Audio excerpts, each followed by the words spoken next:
A mis 67 años, imaginé que conocía bien a mi familia, hasta el día en que recibí aquel mensaje anónimo en la playa que lo cambió todo. Sal discretamente ahora y regresa al coche. No les digas nada a tus nietos. En ese instante, miré a mis nietos sonrientes a mi alrededor y sentí un escalofrío. Pero antes de continuar, asegúrate de estar ya suscrito al canal y escribe en los comentarios: ¿desde dónde estás viendo este video? Nos encanta saber hasta dónde llegan nuestras historias. Mi nombre es Isabel.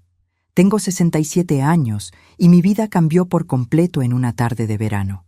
Era enero de 2024, un domingo particularmente caluroso en la playa de Cancún. Tras 2 años de luto por la pérdida de mi esposo Alfredo, finalmente había aceptado la insistente invitación de mi nieto Lucas para pasar un fin de semana con él y su esposa Amanda en su apartamento cerca de la orilla. Abuela, tienes que salir de esa casa. Ya hace mucho tiempo que el abuelo se fue, me había dicho Lucas durante su última visita, con esa sonrisa encantadora que siempre usaba cuando quería convencerme de algo desde niño. Lucas, mi único nieto, tenía 29 años y parecía estar prosperando. Graduado en administración, tenía un empleo en una empresa de inversiones, conducía un coche nuevo y siempre hablaba sobre oportunidades de negocios. Yo sentía orgullo por él, especialmente considerando que mi hijo Roberto había fallecido en un accidente de coche cuando Lucas tenía apenas 15 años. Había criado al niño junto con Alfredo en los años siguientes, y verlo exitoso me daba la sensación de que, a pesar de todas las pérdidas, había hecho algo bien. Aquella tarde de domingo estábamos sentados bajo una sombrilla azul. Lucas y Amanda conversaban animadamente sobre algún viaje que planeaban, mientras yo observaba a las familias en la playa. Sentía una extraña mezcla de contento y melancolía. Era bueno estar allí, pero cada momento feliz también traía el dolor de la ausencia de Alfredo. Fue entonces cuando mi celular vibró. Eran las 3:22 p.m. Un mensaje de un número desconocido apareció en la pantalla. No confíes en ellos. Necesito hablar con usted urgentemente. Estoy en el kiosco Estrella de Mar, 100 metros a su derecha. Venga sola. Su vida y su fortuna dependen de esto. Mi corazón se disparó. ¿Quién enviaría un mensaje así? Por un momento, pensé en mostrárselo a Lucas, pero algo me hizo dudar. El mensaje mencionaba específicamente: no confíes en ellos. ¿Sería coincidencia?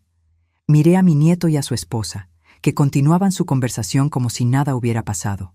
El celular vibró de nuevo. Señora. Isabel, es sobre su testamento y la casa en San Miguel de Allende. Por favor, venga de inmediato. No mencione este mensaje. Aquello me heló la sangre. Nadie más que la familia sabía sobre la casa en San Miguel de Allende. Era una propiedad valiosa que Alfredo y yo habíamos comprado como inversión años atrás, mencionada solo en nuestro testamento. ¿Cómo sabía este extraño? Me duele un poco la cabeza, mentí, levantándome lentamente. Creo que voy a caminar un poco por la orilla para respirar. ¿Quiere que la acompañe, abuela?, preguntó Lucas de inmediato, levantándose. No es necesario, querido. Fue mucho sol, solo quiero estirar las piernas y comprar agua. Vuelvo en unos minutos. Caminé en la dirección indicada, mis pasos vacilantes en la arena caliente. Cada paso me alejaba de la seguridad familiar y me acercaba a lo desconocido. ¿Estaría siendo imprudente? A mis 67 años, siempre me consideré una mujer cautelosa y sensata. Pero algo en aquel mensaje había activado una alarma interior que no pude ignorar. El kiosco Estrella de Mar era un establecimiento sencillo de madera pintada de azul, con algunas mesas de plástico dispuestas en la arena. Un hombre de mediana edad, cabello gris y gafas oscuras, estaba sentado solo en una mesa de la esquina, observando atentamente mi aproximación. Cuando nuestras miradas se cruzaron, me hizo un leve asentimiento con la cabeza. Con el corazón latiendo fuerte, me senté frente a él. «Señora Isabel», dijo en voz baja, «mi nombre es Eduardo. Soy contador y trabajo en la oficina que administra las inversiones de su nieto Lucas. ¿Cómo sabe sobre mi casa en Campos?», pregunté directamente, aún desconfiada. porque su nieto ha estado haciendo muchas preguntas sobre ella en las últimas semanas, y sobre todos sus bienes en realidad. ¿Él tiene acceso a los documentos del testamento que usted firmó hace 2 meses? Aquella pregunta me golpeó como un puñetazo. Sí, había firmado una actualización de mi testamento recientemente, a pedido de Lucas. Él había insistido en que necesitaba modernizar mis documentos tras la muerte de Alfredo. ¿Cómo sabe eso?, murmuré, sintiendo un escalofrío. Eduardo miró a su alrededor antes de continuar. Señora Isabel, lo que le voy a decir es grave. Descubrí accidentalmente que su nieto está involucrado en un esquema de fraude financiero. Está hundido en deudas con gente peligrosa y planea usar su patrimonio para pagar lo que debe.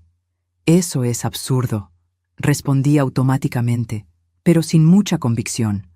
Lucas no me haría eso. El testamento que usted firmó no es lo que piensa. Él reemplazó las páginas después de que usted firmara. En él, usted le transfiere todo a él de inmediato, declarándose mentalmente incapaz de gestionar sus bienes. Mi cabeza comenzó a dar vueltas. Las piezas del rompecabezas encajaban de forma terrible. Las invitaciones insistentes para que saliera de casa, la preocupación excesiva por mi salud, las preguntas constantes sobre mis inversiones y propiedades. ¿Por qué me está contando esto?, pregunté, mi voz temblorosa. Porque descubrí que no es la primera vez que hace esto. Hubo otra víctima antes de usted, una tía abuela suya por parte de padre. ¿Y por qué? Eduardo dudó. Porque encontré algo aún más perturbador en su computadora. Abrió una carpeta y me mostró la copia impresa de un correo electrónico. Era una conversación entre Lucas y alguien identificado solo como Dr. M. El contenido era explícito sobre aumentar gradualmente la dosis para garantizar que parezca natural. Y los accidentes domésticos son siempre la mejor opción para personas mayores. Mi mundo se derrumbó en ese momento. No era solo mi dinero lo que estaba en juego. Era mi vida. ¿Qué hago ahora?, pregunté, sintiendo el pánico crecer dentro de mí. No puede volver a ese apartamento. Llevan semanas poniendo algo en sus medicamentos para la presión. Por eso se ha sentido tan cansada últimamente. ¿Cómo sabía que andaba exhausta? Llevaba meses sintiéndome extrañamente letárgica, atribuyéndolo a la edad y a la depresión por la pérdida de Alfredo. Pero mis cosas, mis documentos, puedo ayudarla a recuperarlos después. Ahora necesitamos salir de aquí. Ya notaron su demora. Miré hacia atrás y vi a Lucas caminando rápidamente por la arena en nuestra dirección, el rostro contraído en una expresión que nunca había visto antes. No era preocupación, era rabia. En ese momento tomé una decisión que lo cambiaría todo. Me levanté y seguí a Eduardo hasta su coche estacionado cerca. Cuando Lucas gritó mi nombre, fingí no escuchar. Estaba dejando atrás no solo a mi nieto, sino la última ilusión de familia que me quedaba. Aún no lo sabía, pero aquel mensaje en la playa sería el comienzo de la batalla más difícil de mi vida. Una lucha contra mi propia sangre para proteger no solo mi herencia, sino mi propia existencia. A medida que el coche de Eduardo se alejaba de la playa, mantuve los ojos fijos en el espejo retrovisor. La imagen de Lucas parado en la arena, su rostro contorsionado de frustración mientras nos observaba partir, quedaría grabada en mi memoria para siempre. Era el rostro de un extraño, no del niño que yo había criado. ¿A dónde vamos?, pregunté finalmente, cuando ya estábamos en la avenida principal. A un lugar seguro donde podamos hablar con calma, respondió Eduardo, sus ojos vigilantes en el tráfico. Conozco a un abogado especializado en casos de abuso patrimonial contra personas mayores. Él nos encontrará en su oficina. Miré la playa que disminuía a lo lejos. La realidad de la situación finalmente me golpeaba con toda su fuerza. Acababa de huir de mi propio nieto, el niño cuyas rodillas había curado cuando se caía de la bicicleta, para quien había hecho pasteles de cumpleaños durante años, con quien había compartido las lágrimas en el entierro de mi hijo. ¿Cómo descubrió todo esto?, pregunté, aún tratando de procesar la información. Eduardo suspiró profundamente. Trabajo en el departamento financiero de la empresa hace 12 años. Siempre fui discreto, el tipo de persona que nadie nota en las reuniones. Hace 3 meses encontré discrepancias en las cuentas que Lucas administraba. Pequeñas sumas desapareciendo, inversiones de clientes redirigidas temporalmente. Comencé a investigar por mi cuenta. Estacionó frente a un edificio comercial en el centro de la ciudad y continuó. Descubrí que Lucas tiene una deuda de juego de casi 2 millones de reales con gente peligrosa. Casinos ilegales, apuestas deportivas, ese tipo de cosas. Estaba desviando dinero de clientes para cubrir sus pérdidas, pero eso no era suficiente. ¿2 millones? Repetí, incrédula. ¿Cómo puede alguien deber tanto? La adicción al juego es una enfermedad terrible, señora Isabel. Lucas comenzó con pequeñas apuestas en línea, luego fue escalando. Cuando se dio cuenta, ya estaba involucrado con personas peligrosas que ofrecen crédito fácil, pero cobran con intereses exorbitantes y métodos nada convencionales. En la oficina del abogado, un hombre de unos 50 años llamado Dr. Méndez nos recibió con expresión grave. Su oficina era elegante, pero sin pretensiones, con estanterías de libros jurídicos y una ventana que daba al centro de la ciudad. Señora Isabel, lamento que nos conozcamos en estas circunstancias, dijo, indicando un sillón cómodo donde me senté. Eduardo me explicó la situación por teléfono. Necesito hacerle algunas preguntas difíciles, si está preparada. Asentí, aunque no me sentía preparada para nada. Mi mundo se había derrumbado en cuestión de horas. ¿Usted recuerda exactamente lo que firmó en el Nuevo Testamento? Intenté recordar aquel día, hace 2 meses. Lucas había aparecido en casa con una carpeta de documentos, explicando que, tras la muerte de Alfredo, era importante actualizar mi testamento. Dijo que era una simple actualización, que los documentos antiguos no contemplaban la nueva legislación. Había varias páginas. Firmé donde él indicó. El doctor Méndez intercambió una mirada significativa con Eduardo. ¿Y usted recuerda si las páginas estaban numeradas? ¿Si había algún sello oficial o marca de agua? Cerré los ojos, tratando de visualizar el documento. No estoy segura. Confié en él. Es mi nieto. Mi voz se quebró en la última frase. El dolor de la traición era casi físico. ¿Usted ha sentido síntomas inusuales recientemente? ¿Somnolencia excesiva? ¿Confusión mental? ¿Lapsos de memoria más allá de lo normal para su edad? Fue cuando las piezas comenzaron a encajar de forma aún más aterradora. Sí, he dormido mucho. A veces paso el día entero somnolienta. Lucas decía que era depresión por la muerte de Alfredo. Él comenzó a preparar mi té todas las noches. Decía que tenía hierbas calmantes. El doctor Méndez tomó notas rápidas. Necesitamos hacer un examen toxicológico de inmediato, dijo. Eduardo, ¿tiene las copias de aquellos correos electrónicos? Eduardo abrió su carpeta y sacó más documentos impresos. Uno de ellos tenía una lista de medicamentos, con nombres que yo no reconocía. Benzodiazepinas, murmuró el doctor Méndez al examinar la lista. Combinadas con otros sedantes. La intención era clara. Disminuir gradualmente su capacidad cognitiva, crear una apariencia de senilidad o demencia precoz. Pensé en los pequeños olvidos que había tenido en los últimos meses, en las veces que no podía encontrar las llaves u olvidaba nombres de personas conocidas. No era la edad. Me estaban envenenando lentamente. El plan de ellos era declararme incapaz y tomar control de todo, concluí, la voz temblorosa. No solo eso, Eduardo añadió sombríamente. Los correos electrónicos que encontré mencionaban una solución permanente en caso de que usted comenzara a sospechar. Mencionaban un accidente en la escalera de casa. Mi cuerpo entero tembló. El cuarto comenzó a dar vueltas. Me apoyé en la mesa para no caer. Mi propio nieto, susurré. El hijo de mi hijo. ¿Cómo pudo él? El doctor Méndez me dio un vaso de agua y esperó a que me recuperara. Lamentablemente, vemos casos así con frecuencia creciente. La cuestión ahora es cómo protegerla y recuperar el control de sus bienes. Primero, necesitamos garantizar su seguridad física. No puedo volver a casa, ¿verdad?, pregunté, aunque ya sabía la respuesta. De ninguna manera. Lucas seguramente volverá allí y estará furioso. Tenemos que asumir que es peligroso en este momento. ¿Pero dónde voy a quedarme? No tengo otros parientes cercanos. El doctor Méndez intercambió otra mirada con Eduardo. Tengo una hermana que administra una posada en Playa del Carmen, ofreció Eduardo. Es un lugar discreto. Fuera de temporada está prácticamente vacío. Usted estaría segura allí hasta que resolvamos esta situación. La idea de esconderme como una fugitiva a mis 67 años era absurda, pero menos absurda que la alternativa.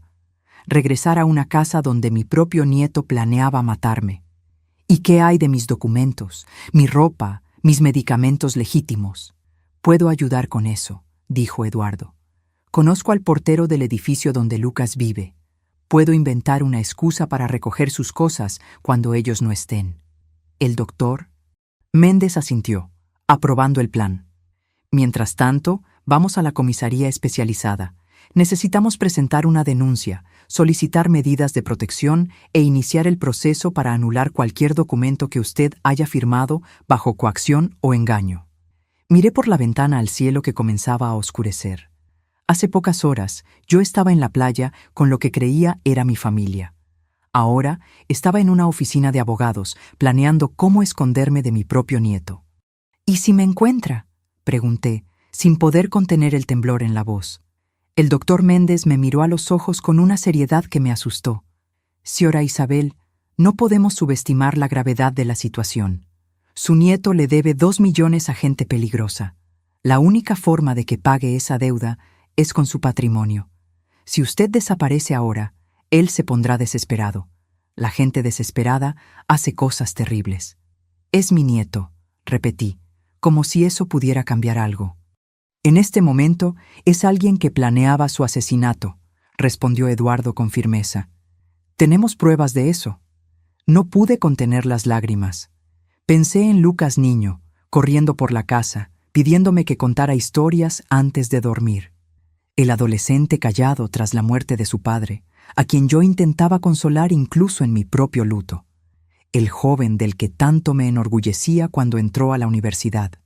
¿Dónde estaba ese niño? ¿Había sido solo una ilusión? Cuando salimos de la oficina, ya estaba oscuro. Eduardo condujo cuidadosamente por las calles concurridas de Cancún, siempre revisando el retrovisor para garantizar que no estábamos siendo seguidos. Me sentía como un personaje en una de esas películas de suspense que a Alfredo le encantaba ver, excepto que esta era mi vida real. Mi celular sonó varias veces durante el trayecto. Era Lucas. Cada llamada no contestada hacía que mi corazón se encogiera. En el 6º intento llegó un mensaje de texto. «Abuela, ¿dónde estás? Estamos muy preocupados. Ese hombre con el que saliste es peligroso. Por favor, llámame urgente». Le mostré el mensaje a Eduardo, que negó con la cabeza. Clásico, invertir la situación, hacer que usted dude de quien realmente está tratando de ayudarla. ¿Cómo voy a saber que puedo confiar en usted?, pregunté de repente. Acabo de conocerlo. Eduardo sonrió tristemente. Es una pregunta justa. Usted no me conoce, pero conoce a su nieto y vio las pruebas. Al final, tendrá que confiar en alguien. Solo espero que elija a las personas correctas. El teléfono sonó de nuevo. Esta vez era Amanda, la esposa de Lucas. ¿Ella también está involucrada? Hasta el cuello, confirmó Eduardo. ¿Fue ella quien investigó sobre los medicamentos? ¿Tiene formación en farmacia, sabía? No sabía. Me di cuenta de que había tantas cosas que yo no sabía sobre las personas que consideraba familia. El camino a Playa del Carmen fue silencioso. Yo observaba las luces de la carretera pasando, tratando de procesar todo lo que había descubierto. De vez en cuando, revisaba mi teléfono, ahora silenciado, pero aún recibiendo mensajes desesperados de Lucas. La última de ellas me hizo ahogarme. «Abuela, acabo de pasar por tu casa para ver si habías vuelto. La puerta estaba abierta y hay cosas fuera de lugar. Creo que alguien entró. Estoy muy preocupado por ti. Por favor, llámame». Él fue a mi casa, le dije a Eduardo, mostrándole el mensaje. Probablemente está buscando documentos, certificados de propiedad, cualquier cosa que pueda usar, respondió Eduardo. O plantando evidencias de que usted está confundida, desorientada. Es parte del plan. Llegamos a la posada alrededor de las 10 de la noche. Era un lugar sencillo, pero acogedor. rodeado de árboles y con el sonido del mar de fondo. La hermana de Eduardo, una señora simpática llamada Celia, me recibió con un abrazo cálido, como si ya me conociera desde hace años. «Preparé la cabaña del fondo para usted», dijo, guiándome por un camino iluminado por pequeñas luces de jardín. «Es la más privada. Nadie sabrá que está aquí». La cabaña era pequeña, pero cómoda, con una cama doble, un baño limpio y un pequeño balcón con vista a un jardín. En mis 67 años de vida, nunca imaginé que estaría escondiéndome en una posada de playa, huyendo de mi propia familia. «Mañana temprano iré a la comisaría con el doctor Méndez», explicó Eduardo. «Y después intentaré recuperar sus cosas en el apartamento de Lucas. Usted se queda aquí con Celia. No conteste el teléfono, no use tarjetas de crédito, no hable con nadie que no seamos nosotros». Cuando finalmente me quedé sola, me senté en la cama y permití que el shock y el dolor finalmente me dominaran por completo. Lloré como no lloraba desde la muerte de Alfredo. Quizás más, porque esta vez no estaba llorando solo por una pérdida, sino por una traición que destruía todas mis memorias felices. ¿Qué diría Alfredo si supiera? ¿Qué pensaría mi hijo Roberto si viera en lo que se había convertido su hijo? Acostada en aquella cama extraña, mirando el techo desconocido, me hice una promesa a mí misma. No sería solo una víctima anciana e indefensa. Lucharía con todas mis fuerzas, no solo por mi patrimonio, sino por mi dignidad y por mi vida. Mi nieto había elegido comenzar esta guerra, pero yo sería quien la terminaría. Me desperté sobresaltada con golpes en la puerta. Por un momento me quedé desorientada, sin reconocer el cuarto donde me encontraba. Entonces las memorias del día anterior volvieron como una avalancha. El mensaje en la playa, la revelación de Eduardo, la fuga desesperada de mi propio nieto. «¿Doña Isabel? Soy yo, Celia. Traje el desayuno». Me relajé un poco. Miré el reloj de pulsera.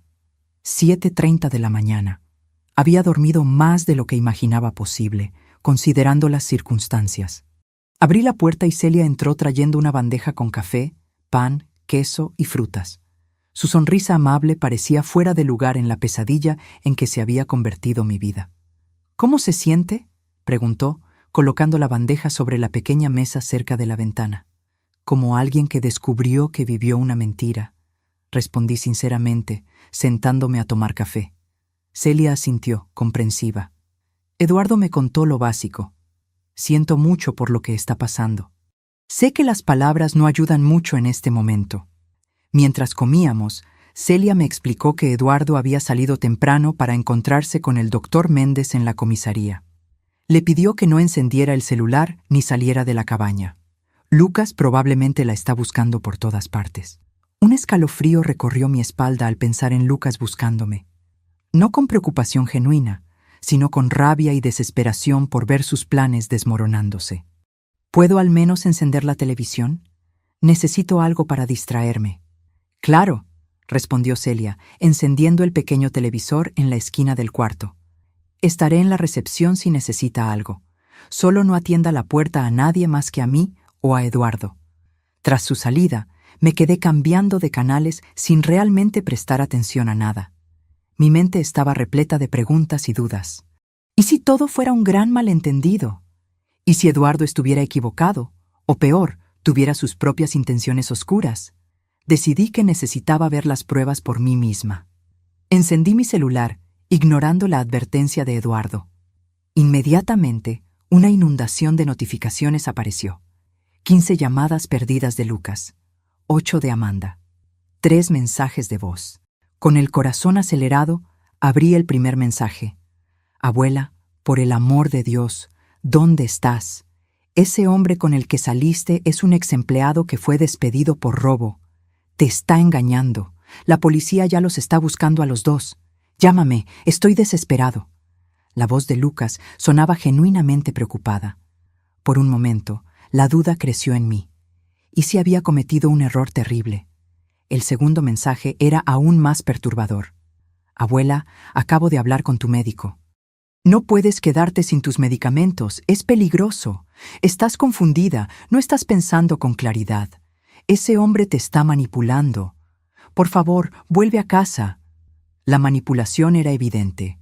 Lucas estaba jugando con mis miedos, tratando de hacerme dudar de mi propia cordura. Exactamente como Eduardo había previsto. El tercer mensaje era diferente. La voz de Lucas estaba más baja, casi un susurro. Abuela, sé que estás con él. Sé lo que te dijo sobre mí. Son mentiras. Pero si no vuelves mañana, voy a tener que tomar medidas. La casa de campos, las inversiones, todo eso es legalmente mío ahora. Tú firmaste. No me obligues a declararte incapaz. Sería un escándalo para la familia. Mi sangre se heló. Ya no era una súplica preocupada, era una amenaza velada. La confirmación de todo lo que Eduardo me había contado. Apagué el teléfono con las manos temblorosas, sintiéndome nauseada. No había más dudas. Mi propio nieto, el último lazo familiar que me quedaba, me estaba amenazando. El teléfono de la cabaña sonó, sobresaltándome. Contesté vacilante. «Doña Isabel, es Celia. Eduardo acaba de llamar. Él y el doctor Méndez están en camino. Tienen noticias importantes». Una hora después, Eduardo y el doctor Méndez llegaron a la cabaña. Ambos parecían tensos, pero determinados. El abogado llevaba una carpeta llena de documentos. «Logramos presentar la denuncia», comenzó el doctor Méndez, sentándose a la pequeña mesa. «Y obtuvimos una medida de protección de emergencia contra Lucas y Amanda. Legalmente no pueden acercarse a usted». «Como si un trozo de papel pudiera protegerme», comenté amargamente. «Es un comienzo», respondió Eduardo. «Pero tenemos noticias más graves. Pasé por el apartamento de Lucas cuando sabía que no estaría allí.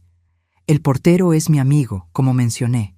Logré recuperar algunas de sus cosas, pero también encontré esto». Colocó sobre la mesa una pequeña caja de medicamentos. «Este es supuestamente su medicamento para la presión alta. Lo mandé a analizar a toda prisa en un laboratorio particular donde tengo contactos. No es el medicamento que debería ser. Contiene una combinación de sustancias, incluyendo benzodiazepinas en dosis creciente». El doctor Méndez asintió gravemente.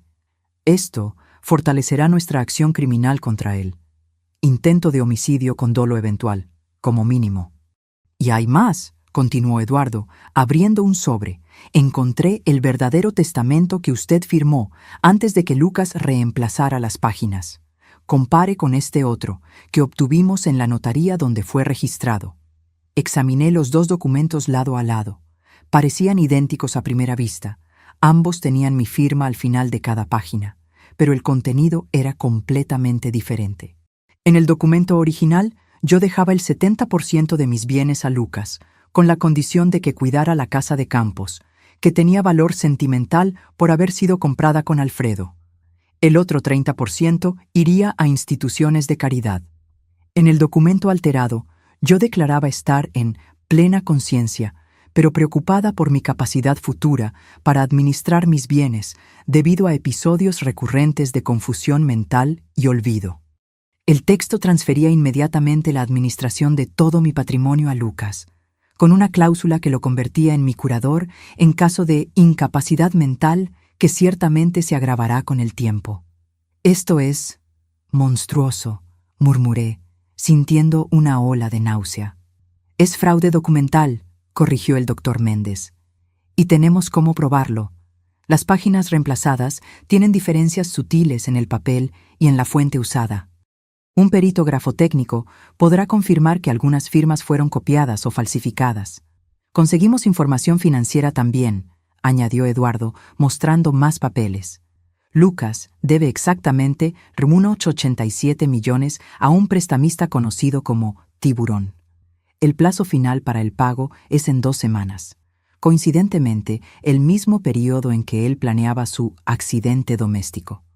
«¿Cómo descubrieron todo esto tan rápido?», pregunté, impresionada a pesar del horror. «He estado monitoreando las actividades de Lucas durante semanas», admitió Eduardo. «Inicialmente por las irregularidades en la empresa. Cuando me di cuenta de que usted estaba en peligro, intensifiqué la investigación. Tengo algunos contactos que, digamos que saben cómo obtener información». El doctor Méndez carraspeó, como si prefiriera no saber los detalles. «Lo importante es que tenemos pruebas suficientes para iniciar procesos civiles y criminales. Pero Lucas no se quedará quieto. Ya comenzó a actuar. ¿Qué quiere decir? Él también presentó una denuncia, alegando que usted está desaparecida y posiblemente secuestrada por un ex empleado inestable. También inició un proceso de interdicción de urgencia, alegando que usted sufre de demencia incipiente y está poniendo en riesgo su propia seguridad. «Eso es absurdo», exclamé, sintiendo una mezcla de rabia y desesperación. «¿Cómo puede inventar esas mentiras sobre mí?» «Lamentablemente es una táctica común en casos así», explicó el doctor Méndez. «Quien ataca primero generalmente establece la narrativa dominante. Lucas está tratando de construir una imagen de usted como una anciana confundida y manipulada por un extraño, mientras él se presenta como el nieto preocupado. Necesitamos actuar con rapidez», añadió Eduardo.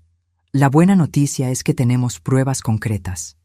El medicamento adulterado, los documentos alterados, los correos electrónicos sobre el accidente. La mala noticia es que el proceso legal puede ser lento». «¿Cuánto tiempo tengo hasta que él consiga la interdicción?», pregunté, sintiendo un escalofrío solo de pensar en perder el control sobre mi propia vida. «Conseguimos una medida cautelar temporal que suspende cualquier decisión hasta que usted pase por una evaluación médica independiente», respondió el doctor Méndez. «Pero él presionará para que esa evaluación ocurra cuanto antes y tratará de influenciar el resultado». «¿Cómo?», presentando su historial médico reciente, que probablemente muestra síntomas de confusión y olvido, síntomas que él mismo causó con los medicamentos adulterados. Eduardo parecía furioso. «Es un plan diabólico, casi perfecto. Si no hubiéramos intervenido a tiempo...» Un silencio pesado cayó sobre la cabaña. Todos sabíamos lo que habría pasado. En pocas semanas yo estaría declarada incapaz, perdería control sobre mis bienes y, eventualmente, sufriría un accidente conveniente. «¿Qué hacemos ahora?», pregunté finalmente. «Primero, necesitamos garantizar que usted pase por una evaluación médica completa con médicos de nuestra confianza», respondió el doctor Méndez, «incluyendo exámenes toxicológicos que muestren las sustancias que estaban siendo administradas sin su conocimiento. Esto desmantelará el argumento de que usted sufre de demencia. Segundo», continuó Eduardo, «necesitamos garantizar que sus propiedades estén protegidas. El doctor Méndez ya ha presentado solicitudes para bloquear cualquier transferencia o venta de sus bienes hasta que el caso se resuelva. Y tercero», concluyó el doctor Méndez, «necesitamos prepararla para un enfrentamiento directo. En algún momento, tal vez en un tribunal, usted tendrá que enfrentar a su nieto y su versión de los hechos». La idea de encarar a Lucas en un tribunal me hizo estremecer. No por miedo a él, sino por el dolor de ver en lo que se había convertido, de admitir públicamente que mi propio nieto, el hijo de mi hijo, había planeado mi muerte por dinero. «Hay otra cosa que ustedes necesitan saber», confesé, decidiendo que era hora de total honestidad. «No conté todo sobre mi patrimonio. Hay una cuenta en el extranjero que Alfredo abrió años atrás, cerca de $1 millón en un banco suizo. Lucas no sabe de eso». Eduardo y el doctor Méndez intercambiaron miradas sorprendidas. «¿Por qué no mencionó esto antes?», preguntó el abogado.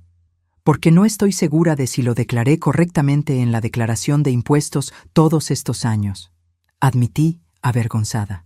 «Alfredo se encargaba de eso. Después de que él falleció, continué solo declarando los rendimientos nacionales». El doctor Méndez suspiró profundamente. «Esto complica las cosas.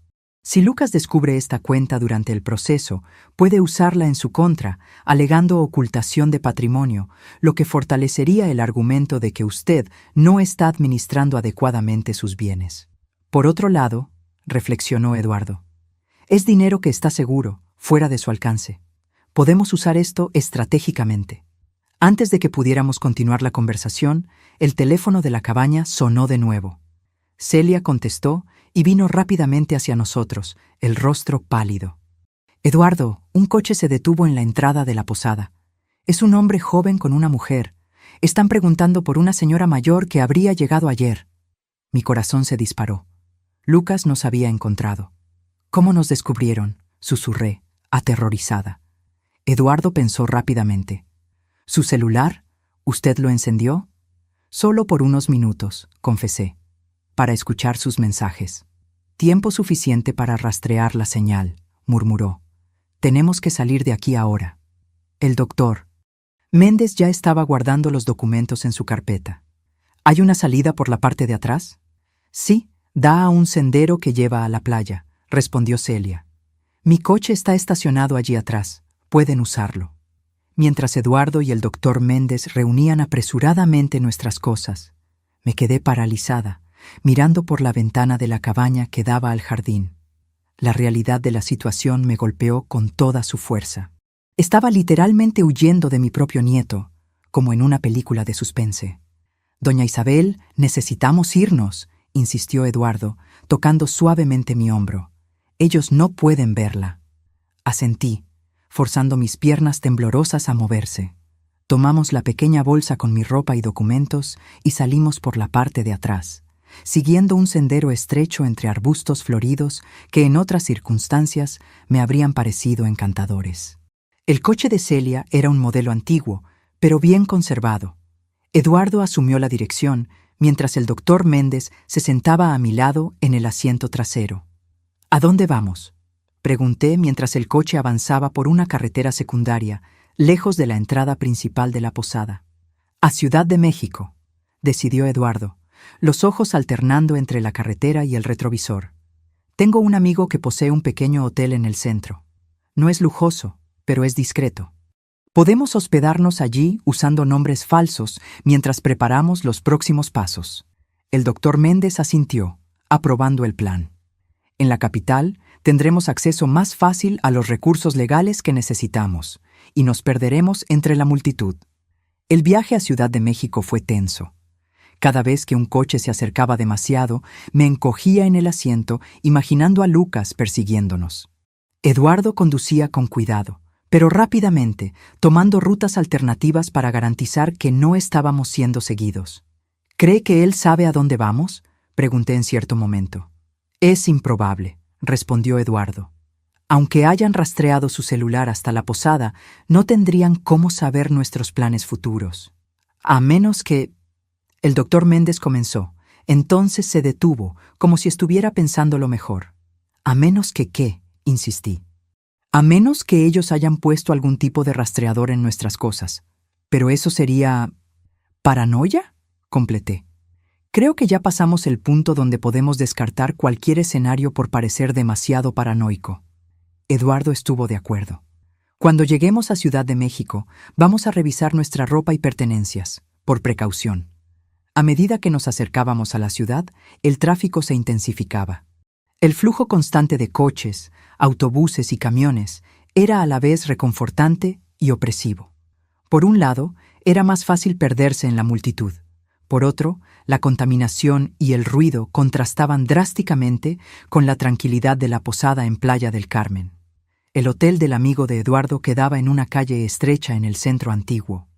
Era un edificio de 3 pisos, con fachada de azulejos decorados, típico de la arquitectura de principios del siglo XX. El vestíbulo era pequeño, pero limpio y acogedor. Fernando, estos son mis tíos Carlos e Isabel. Eduardo nos presentó al recepcionista, un hombre de mediana edad con bigote gris.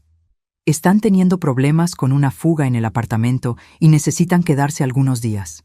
Fernando asintió, comprendiendo el mensaje entre líneas. Claro, tenemos un cuarto doble disponible en el 3er piso. Muy tranquilo, ventanas hacia la parte de atrás. Después de instalarnos en el cuarto, sencillo pero cómodo, Eduardo revisó metódicamente toda nuestra ropa y pertenencias en busca de posibles rastreadores. No encontró nada, lo que trajo algo de alivio. El doctor Méndez había salido para hacer algunas llamadas en particular. Cuando regresó, parecía más optimista. Conseguí agendar una consulta con la doctora Elena Campos para mañana por la mañana. Ella es neuróloga y perito judicial, especializada en evaluaciones de capacidad mental. Es extremadamente respetada y absolutamente ética. Si ella atesta su plena capacidad, será un golpe devastador contra las alegaciones de Lucas. ¿Y qué hay de la casa de San Miguel de Allende?, pregunté. ¿Y mis otros bienes? El juez concedió el bloqueo temporal que solicitamos, respondió el doctor Méndez. Lucas no puede vender, transferir o alterar nada hasta la resolución del caso. Pero eso no le impedirá intentar otros medios. ¿Como cuáles? Él ya está esparciendo una historia sobre su supuesto declive mental entre amigos y conocidos, creando una red de testigos que dirán haber notado cambios en su comportamiento en los últimos meses. Esto es tan calculado, comenté, sintiendo un escalofrío. ¿Cómo pudo planear todo esto? Eduardo se sentó en el único sillón del cuarto, pareciendo súbitamente cansado. La adicción al juego puede transformar completamente a una persona. La combinación de deudas enormes y el miedo a acreedores violentos crea una desesperación que justifica cualquier cosa en la mente del adicto. Su observación me hizo pensar en Lucas de una forma diferente. No como el monstruo calculador que había planeado mi muerte, sino como alguien enfermo, consumido por una adicción que había destruido su sentido moral. No disminuía la gravedad de sus acciones, pero tal vez explicaba cómo mi dulce nieto se había transformado en una persona capaz de tal crueldad. ¿Qué pasaría si, dudé, considerando una idea que había surgido? ¿Y si simplemente pagara sus deudas? Con la cuenta en Suiza, podría liquidar lo que debe y tal vez... No, respondieron Eduardo y el doctor Méndez al unísono, con una firmeza que me sorprendió. Sería la peor decisión posible, explicó el doctor Méndez pacientemente. Primero, porque legitimaría su comportamiento. Segundo, porque no resolvería el problema fundamental, la adicción. En pocos meses estaría endeudado de nuevo y usted tendría menos recursos para protegerse. Y tercero, añadió Eduardo, esos acreedores son depredadores. Si descubren que usted pagó una deuda de ese tamaño, no la dejarán en paz. Usted se convertirá en un objetivo. Asentí, reconociendo la sabiduría del consejo, pero mi corazón de abuela aún dolía. A pesar de todo, todavía era difícil aceptar que Lucas había cruzado un punto sin retorno. Descanse un poco, sugirió el doctor Méndez, revisando su reloj. Mañana será un día crucial con la evaluación médica. Necesita estar fuerte y lúcida.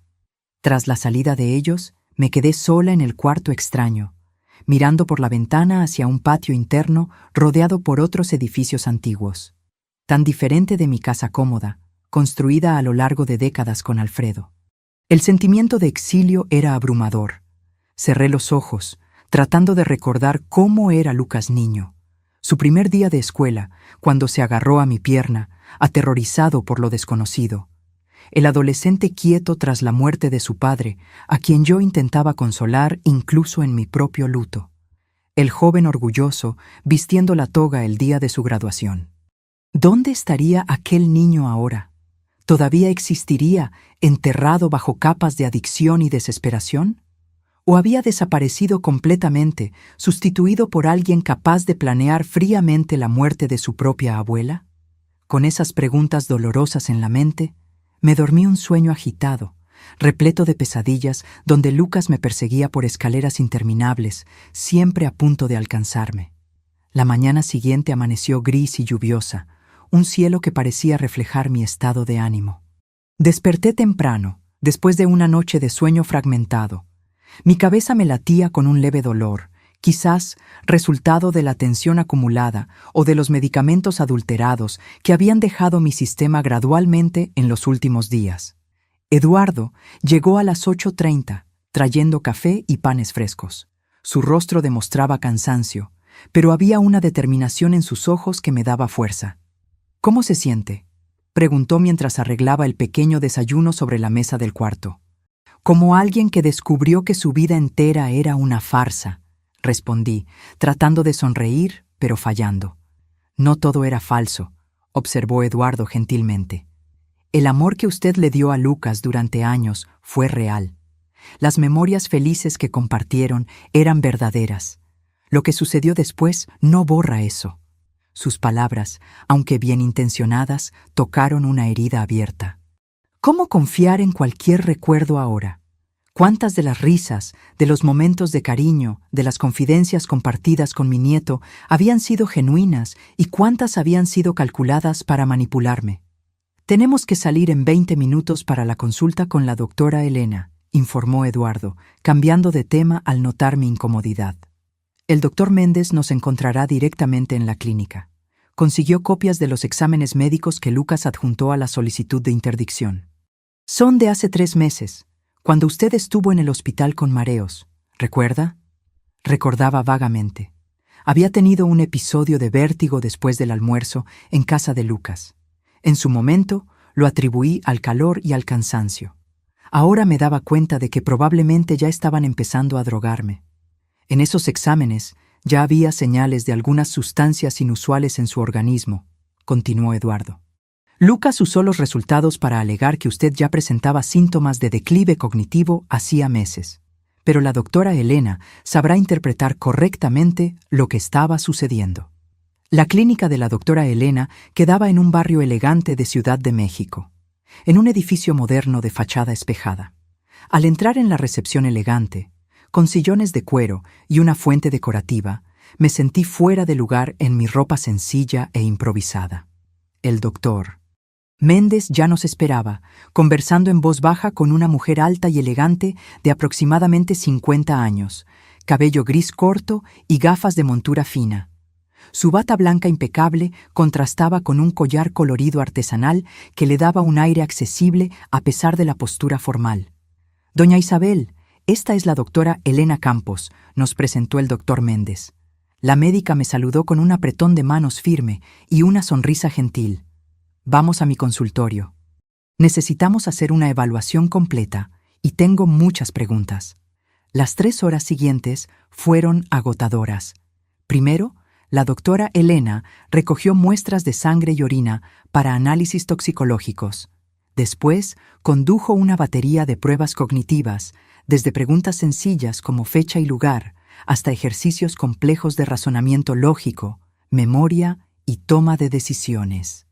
Durante todo el proceso, me hizo preguntas detalladas sobre mi historia médica, mi rutina diaria y específicamente sobre los momentos en que había sentido confusión mental u olvido. ¿Los síntomas siempre empeoraban después de las comidas en casa de Lucas?, preguntó en determinado momento, anotando mis respuestas en una tableta. Sí, ahora que lo pienso, especialmente después del té de la noche que él insistía en preparar. Decía que tenía hierbas calmantes que me ayudarían a dormir mejor. ¿Y cuándo fue la primera vez que notó estos episodios de confusión? Intenté recordar con precisión. Creo que comenzó hace unos 3 meses, después de que firmé lo que Lucas llamó actualización del testamento. La doctora Elena intercambió una mirada significativa con el doctor Méndez. Esto coincide con los primeros exámenes que muestran trazas de benzodiazepinas en su organismo. Al final de la evaluación, la doctora Elena se quitó las gafas y me miró directamente. «Doña Isabel, con base en todas las pruebas que realicé hoy, puedo afirmar categóricamente que usted no presenta ningún signo de demencia, Alzheimer o cualquier otra condición neurodegenerativa. Su capacidad cognitiva es absolutamente compatible con su edad, con desempeño por encima del promedio en varias pruebas. De hecho, sentí un alivio inmenso con sus palabras. Una cosa era que Eduardo y el doctor Méndez me creyeran. Otra completamente diferente era tener una confirmación médica oficial. ¿Y qué hay de los episodios de confusión que tuve? Los resultados preliminares de los análisis toxicológicos confirman la presencia residual de sustancias como lorazepam y otros medicamentos que, combinados, causan exactamente los síntomas que usted describe: somnolencia, confusión, lapsos de memoria. No es su mente la que está fallando, doña Isabel. Usted estaba siendo sistemáticamente envenenada. La palabra envenenada flotó en el aire como una sentencia. Era una cosa saber intelectualmente lo que Lucas estaba haciendo, otra completamente diferente escuchar a una médica respetada confirmar el horror en términos tan claros. «Voy a emitir un informe completo al final del día», continuó la doctora Elena. «El doctor Méndez puede usar esto tanto para derribar la solicitud de interdicción como para fundamentar el proceso criminal contra su nieto». De vuelta en el coche, después de la consulta, me permití llorar por primera vez desde que habíamos huido de la posada. No eran lágrimas de miedo o autocompasión, sino de una tristeza profunda por lo que Lucas se había convertido y por lo que había hecho con nuestra relación. «¿Qué pasa ahora?», pregunté cuando finalmente me calmé. «Ahora contraatacamos», respondió el doctor Méndez con firmeza, con el informe de la doctora. «Elena, no solo derribamos la solicitud de interdicción, sino que invertimos el juego. Vamos a interponer acciones criminales por intento de homicidio, fraude documental, administración de sustancias nocivas sin consentimiento y estafa. ¿Cuánto tiempo hasta que esto se resuelva?». El doctor Méndez dudó. «Los procesos criminales pueden llevar meses, a veces años. Pero la parte civil, relacionada con la protección de sus bienes y la anulación de los documentos fraudulentos, puede resolverse más rápidamente, especialmente con las evidencias que tenemos». La perspectiva de un largo proceso judicial me asustaba. A mis 67 años, no tenía tantos años por delante para desperdiciar en tribunales. «¿Y qué hay de Lucas?», pregunté. «¿Será arrestado?». «Con las evidencias que tenemos, es altamente probable», respondió el doctor Méndez. «Intento de homicidio con premeditación es un crimen grave. Sumado a las otras acusaciones, puede enfrentar una pena considerable». La idea de mi nieto en prisión me causaba sentimientos contradictorios. Por un lado, él había planeado fríamente mi muerte. Por otro, era el hijo de mi hijo, el último pedazo de familia que me quedaba. ¿Existe alguna alternativa?», pregunté vacilante. «¿Alguna forma de resolver esto sin destruir completamente lo que queda de nuestra familia?». Eduardo y el doctor Méndez intercambiaron miradas preocupadas. «Doña Isabel», comenzó Eduardo gentilmente, «entiendo su deseo de preservar los lazos familiares, pero necesito ser muy claro. Lucas sobrepasó todos los límites posibles. No fue solo un fraude financiero o una manipulación emocional. Él estaba literalmente planeando su muerte». «Estoy de acuerdo con Eduardo», añadió el doctor Méndez. «Nuestra principal preocupación tiene que ser su seguridad. Lucas demostró que está dispuesto a todo para conseguir su patrimonio. Incluso si usted decide no continuar con las acusaciones criminales, aún necesitamos garantizar que él no tenga más acceso a usted o a sus bienes». Asentí lentamente, reconociendo la sabiduría en sus palabras, pero mi corazón de abuela continuaba dividido. Era difícil conciliar al niño que yo había criado con el hombre que había planeado mi muerte. Cuando llegamos al hotel, Fernando, el recepcionista, vino apresuradamente en nuestra dirección, pareciendo nervioso. «Eduardo, necesito hablar contigo en particular». Los dos se alejaron, conversando en voz baja. Por la expresión tensa de Eduardo, me di cuenta de que algo andaba mal. Cuando regresó, su rostro estaba serio. «Doña Isabel, tenemos un problema. Lucas estuvo aquí hace una hora, preguntando por nosotros». Mi sangre se heló. «¿Cómo nos encontró de nuevo?». «No estoy seguro». Fernando no confirmó nada. Dijo que no conocía a ninguna Isabel. Pero Lucas mostró una foto suya e insistió en que había información de que usted estaría hospedada aquí. «Tenemos que salir inmediatamente», decidió el doctor Méndez. «Si encontró este lugar, volverá con la policía o algo peor». «¿Peor?». «El prestamista a quien él debe dinero», explicó Eduardo sombríamente. «Si Lucas está realmente desesperado, puede haber recurrido a métodos más extremos para encontrarla». Rápidamente reunimos nuestras pocas pertenencias. Fernando nos condujo por una salida de servicio en la parte de atrás del hotel, evitando el vestíbulo principal. «¿A dónde vamos ahora?», pregunté mientras entrábamos en el coche de Eduardo, estacionado en una calle lateral. «A mi apartamento», decidió Eduardo. «No es grande, pero tiene seguridad en el edificio, y es el último lugar donde Lucas pensaría en buscar». «¿Qué?». Mientras cruzábamos la ciudad congestionada, miré por la ventana a la gente en las aceras, siguiendo sus vidas normales. ¿Cómo mi existencia había cambiado tan drásticamente en pocos días? De una viuda tranquila visitando al nieto en la playa a una fugitiva, escondiéndose de su propia sangre, durmiendo en lugares extraños, temiendo por su vida. El apartamento de Eduardo quedaba en un barrio de clase media, en un edificio de apariencia común, pero con portero y cámaras de seguridad. Era pequeño y organizado, con una decoración minimalista que combinaba con su personalidad práctica. «No es mucho, pero estamos seguros aquí», dijo, mostrándome el cuarto de huéspedes, un cubículo con solo una cama individual y un pequeño armario. El doctor Méndez había salido para entregar personalmente el informe de la doctora Elena al juez responsable del caso. Quiero garantizar que no haya ningún extravío de documentos, explicó antes de partir. Sentada en la pequeña sala de Eduardo, exhausta física y emocionalmente, pregunté algo que me había estado incomodando. ¿Por qué está haciendo todo esto por mí?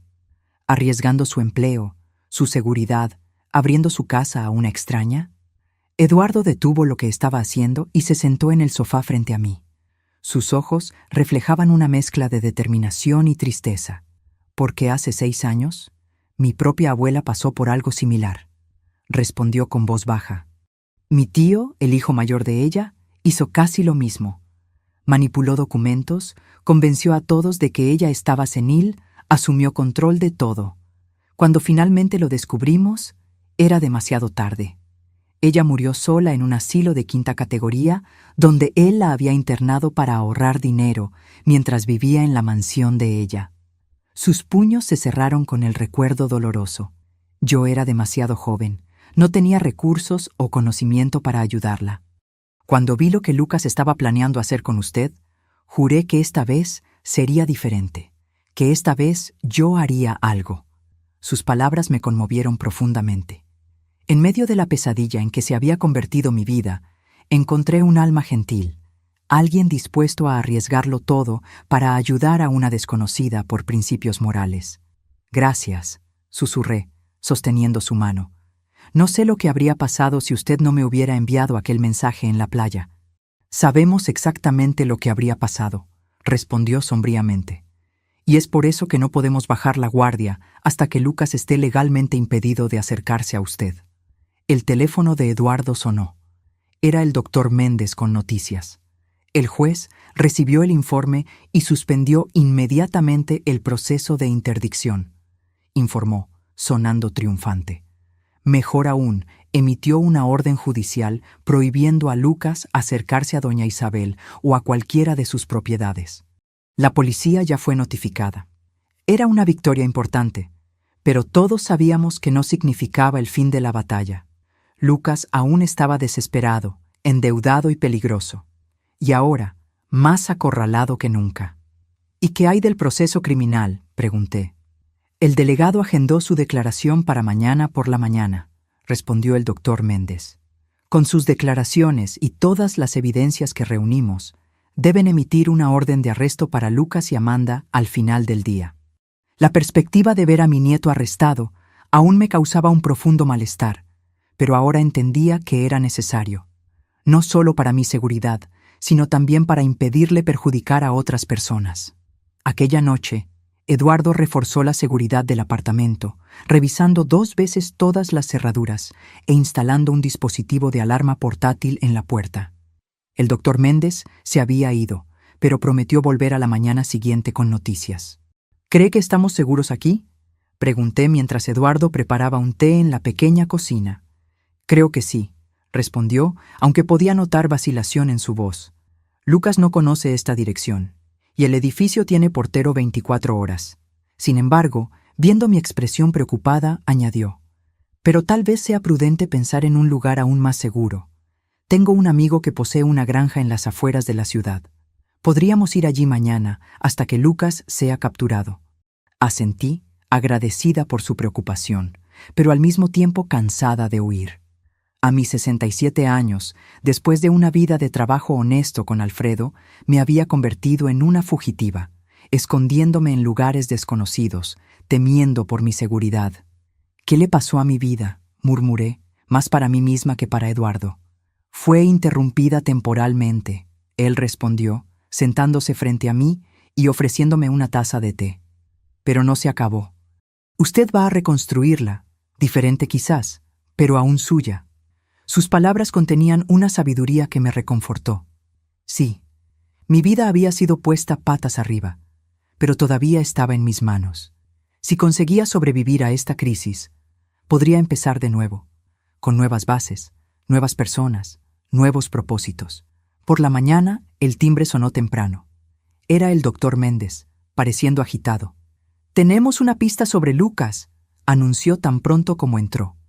Un portero de hotel en Monterrey reconoció su foto en el noticiero. Aparentemente, él y Amanda se registraron anoche bajo nombres falsos. ¿Monterrey?, preguntó Eduardo sorprendido. ¿Por qué irían allí? No estoy seguro, pero la policía está en camino. Con suerte, serán detenidos en las próximas horas. La noticia trajo un pequeño alivio, pero algo aún me incomodaba. Monterrey no tiene sentido, observé. Si estuvieran realmente huyendo, irían más lejos, tal vez incluso intentarían salir del país. El doctor Méndez frunció el ceño, considerando mi observación. Usted tiene razón. Parece una elección extraña para quien está fugitivo. A menos que... Eduardo comenzó. Entonces se detuvo abruptamente, como si una idea perturbadora hubiera ocurrido. ¿A menos que qué?, insistí. A menos que sea una distracción deliberada, completó, intercambiando una mirada preocupada con el doctor Méndez. En ese exacto momento, el celular de Eduardo sonó. Él contestó. Escuchó por algunos segundos y su rostro palideció. ¿Cuándo?, preguntó tensamente. Entendí. Estamos saliendo de inmediato. Colgando, se giró hacia nosotros con urgencia. Alguien invadió su casa en Ciudad de México, doña Isabel. El sistema de alarma se disparó hace 15 minutos. La policía está en camino, pero... Lucas, concluí, sintiendo un escalofrío en la espalda. Él nunca estuvo en Monterrey. Envió a alguien para crear una falsa pista mientras iba tras lo que realmente quería. Necesitamos ir allí, decidió Eduardo. Si está buscando documentos o valores, necesitamos saber exactamente lo que cogió. Es peligroso, alertó el doctor Méndez. Si Lucas todavía está en la casa, la policía ya debe haber llegado, argumentó Eduardo. Y necesitamos evaluar los daños, ver lo que buscaba. A regañadientes, el doctor Méndez estuvo de acuerdo, y en 20 minutos estábamos en el coche, dirigiéndonos a mi casa, un lugar que yo no veía desde aquella fatídica ida a la playa, que parecía haber ocurrido hace una eternidad, aunque hubiera sido solo hace unos días. Al acercarnos a la calle familiar, vi 2 patrullas de policía estacionadas frente a mi casa. El pequeño jardín que yo cuidaba con tanto cariño parecía intacto, pero la puerta principal estaba visiblemente dañada. Un policía nos abordó cuando salimos del coche. La casa fue invadida, explicó. La alarma asustó al invasor, que huyó antes de nuestra llegada, pero causó bastante daño allí dentro. Parece que buscaba algo específico. Entrando en la casa, me quedé choqueada con lo que vi. Cajones volteados, armarios abiertos, documentos esparcidos por el suelo. Mi santuario, el hogar que había compartido con Alfredo por décadas, profanado por la avaricia y desesperación de mi propio nieto. Fue directo a la oficina, observó Eduardo, caminando por el pasillo. Sabía exactamente lo que buscaba. En la pequeña oficina, el caos era aún mayor. El escritorio antiguo, que tanto le encantaba a Alfredo, había sido dañado, sus cajones arrancados y vaciados. La caja fuerte, empotrada en la pared, estaba abierta, su contenido desaparecido. ¿Qué había en la caja fuerte?, preguntó el doctor Méndez. Algunas joyas de familia, documentos importantes y... Dudé, recordando algo que casi había olvidado. Los datos de acceso a la cuenta en Suiza. Eduardo y el doctor Méndez intercambiaron miradas alarmadas. Si Lucas consiguió esos datos, habló Eduardo lentamente, puede intentar acceder a la cuenta remotamente, transferir todo el dinero. Necesitamos llamar al banco de inmediato, decidió el doctor Méndez, ya cogiendo el teléfono. Bloquear la cuenta antes de que sea demasiado tarde. Mientras ellos se ocupaban de eso, caminé lentamente por la casa, absorbiendo la extensión de la violación. Cada habitación contenía memorias. El cuarto donde Alfredo y yo dormíamos abrazados en las noches frías. La cocina donde él preparaba su famoso arroz al horno los domingos. La sala donde Lucas, aún niño, abría regalos de Navidad con ojos brillantes de excitación. Ahora todo estaba manchado, no solo por la invasión física, sino por la traición que había precedido este momento. Cogí una fotografía caída en el suelo. Yo, Alfredo y Lucas, en su graduación de la secundaria. 3 rostros sonrientes, orgullosos, unidos. Una imagen de una familia que ya no existía. El doctor Méndez apareció a mi lado, el rostro sombrío. Conseguí hablar con el banco en Suiza. Confirmaron que hubo un intento de acceso a la cuenta hace 20 minutos, usando sus credenciales.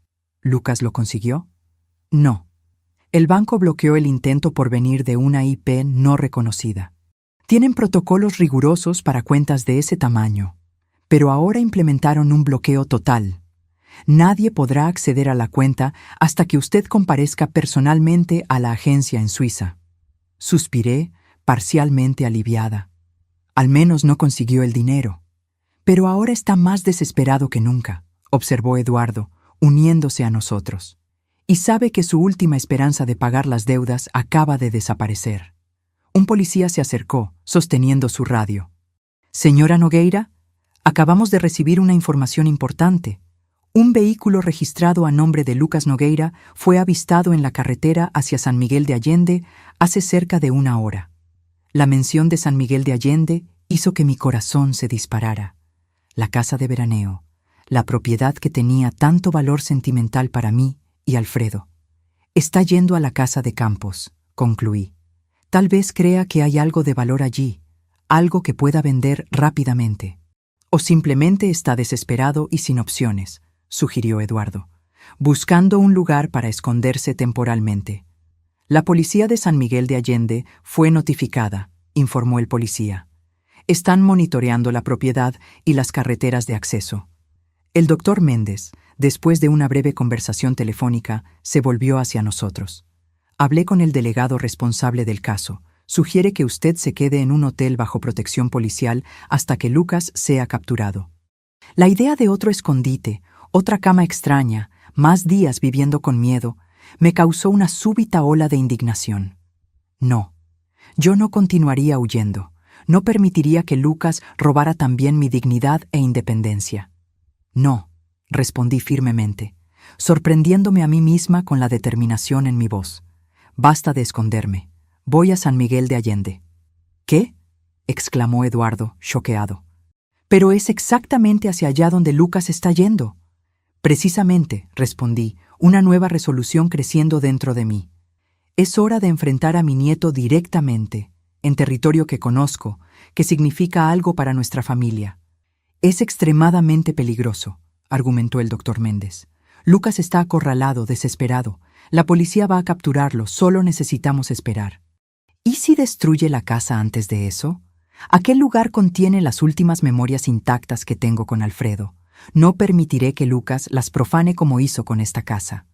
Eduardo y el doctor Méndez intentaron disuadirme, presentando argumentos racionales sobre seguridad y procedimientos.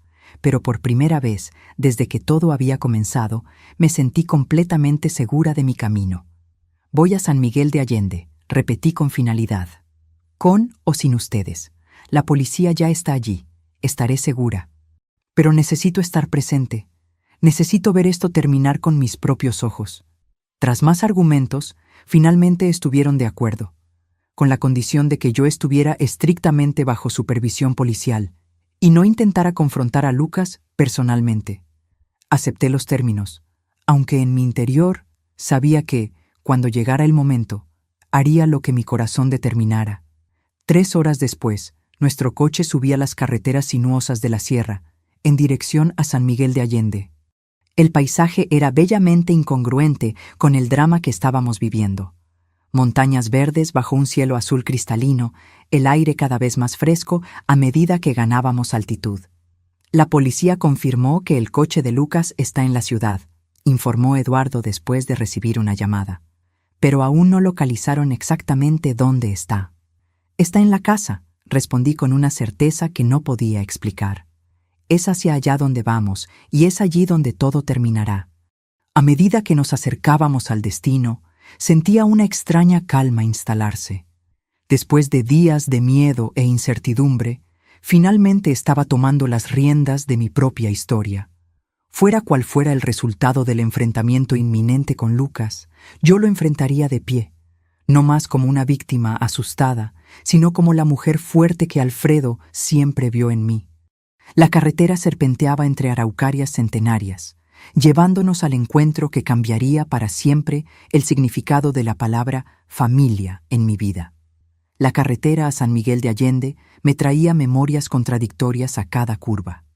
Recordaba los viajes con Alfredo, el sonido de su risa cuando yo expresaba nerviosismo en las partes más empinadas del trayecto. Recordaba también a Lucas niño en el asiento trasero, preguntando cada 5 minutos si ya habíamos llegado. Tantos recuerdos felices, ahora manchados por lo que estaba por venir. Doña Isabel, habló Eduardo interrumpiendo mis pensamientos. La policía estableció un perímetro alrededor de la casa. Confirmaron que hay alguien allí dentro, probablemente Lucas. Quieren que paremos en el puesto avanzado que montaron a 2 kilómetros de la propiedad. Asentí silenciosamente. A cada minuto que pasaba, la realidad de la situación se hacía más clara y dolorosa. Mi nieto estaba acorralado, acosado como un animal herido. Y los animales heridos son impredecibles. En el puesto policial improvisado, una furgoneta estacionada en un arcén de la carretera, fuimos recibidos por el teniente Ribeiro, un hombre de mediana edad con expresión seria y postura que evidenciaba sus años de experiencia. «Señora Nogueira», me saludó formalmente. «Tenemos la situación bajo control. Su casa está rodeada».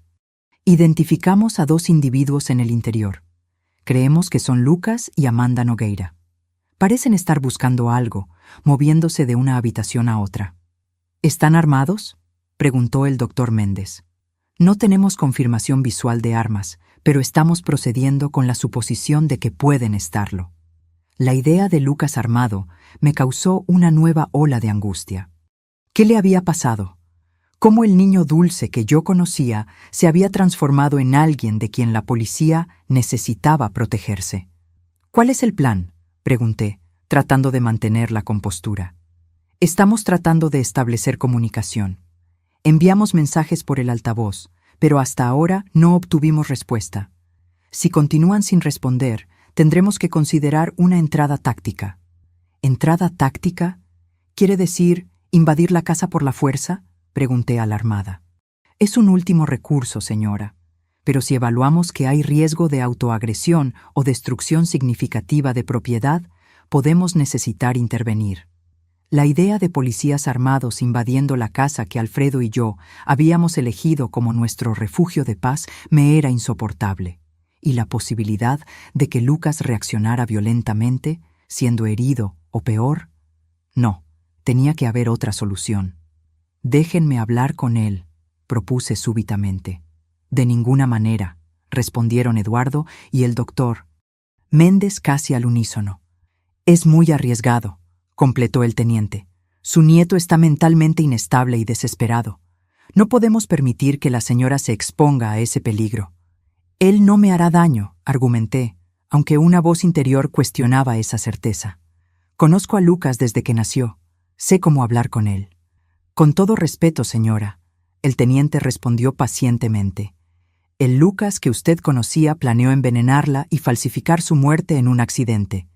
No podemos confiar en ninguna previsibilidad de comportamiento en este momento». Sus palabras eran verdaderas, pero aún así, algo dentro de mí insistía en que yo necesitaba intentarlo.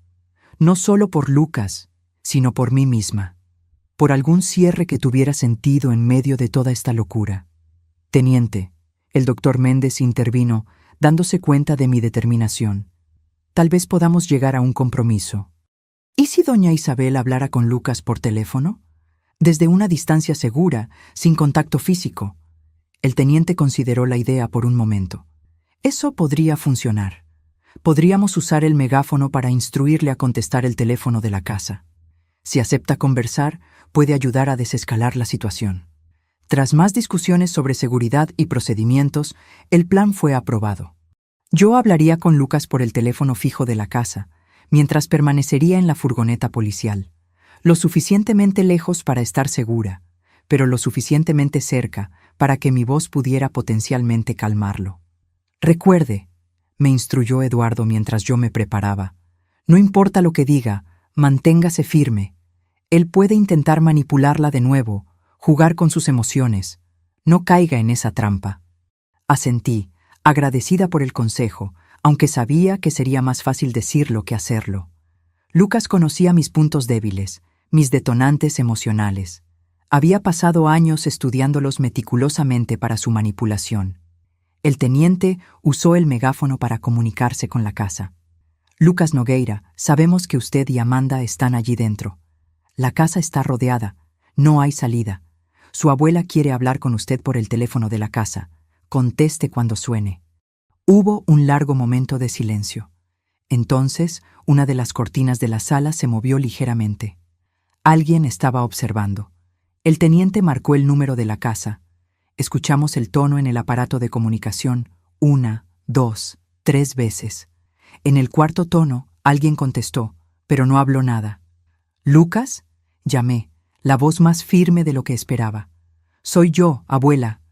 Silencio por algunos segundos, luego, «¿Qué quiere?». La voz de Lucas sonaba extraña, tensa, casi irreconocible. «Quiero entender, Lucas. Quiero saber cómo llegamos a este punto». Una risa amarga vino del otro lado de la línea. «¿Cómo llegamos a este punto? Usted realmente no lo sabe, ¿verdad? Siempre viviendo en su burbuja, su mundo perfecto con el abuelo, sin ver lo que pasaba a su alrededor». «¿De qué estás hablando?». «Estoy hablando de cómo ustedes dos siempre fueron la pareja perfecta, los abuelos ejemplares. Todo el mundo adoraba a Alfredo e Isabel, los bondadosos, los generosos. Pero nadie veía lo que pasaba cuando las visitas se iban». Sus palabras me confundieron completamente. «Lucas, no entiendo lo que estás diciendo. Siempre te tratamos con amor». «¿Amor?». Él prácticamente escupió la palabra. «¿Así lo llama? ¿Sabe cuántas veces mi padre lloró por culpa de ustedes? ¿Cuántas veces volvía destrozado después de visitar a los padres ejemplares?». «Roberto, Lucas estaba hablando de mi hijo, su padre». Un dolor agudo atravesó mi pecho. «Tu padre tenía problemas, Lucas.